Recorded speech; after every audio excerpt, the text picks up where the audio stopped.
a gesture of discipline by President Rouhani and his team. On Sunday, Iranian lawmakers were surprised to see the president all prepared to defend his national budget bill for the next Iranian calendar year without a single moment of delay, something that had not happened for the past 8 years.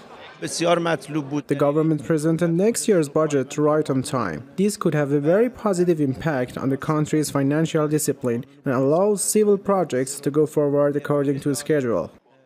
The new budget bill is nearly worth about 315 billion US dollars with an exchange rate of 26,000 rials against the dollar. The government's budget is set at around $75 billion. However, the operational balance of the budget shows a nearly 16% deficit. Iran's president told MPs that fighting unemployment and stagflation were priorities for the government in the next year. The toll of the levels of inflation and stagnation over the past 2 years has been unprecedented.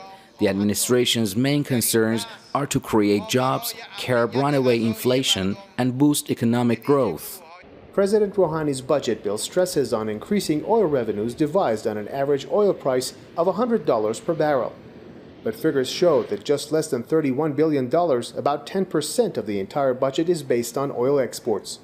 Iran's president says that the bill instead pays special attention to practical support for domestic producers as well as the industry and agricultural sector to help create jobs and boost export revenues. One of the positive points in the bill is the emphasis on tax revenue, especially from those who own big businesses and pay minimal taxes. I also believe that we must stick to the guidelines of the economy of resistance and rely furthermore on non-oil revenues in the next year's budget. Figures show that since President Rouhani and his team took office 3 months ago, the market in Iran has become more stable.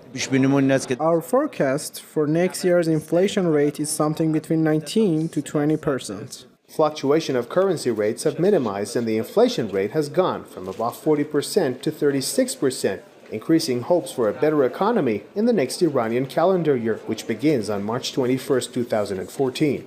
This may be translated into good news for the Iranians in the year ahead, with less increase in commodity prices. Amir Mehdi Kazemi, Press TV, the Iranian Parliament in Tehran.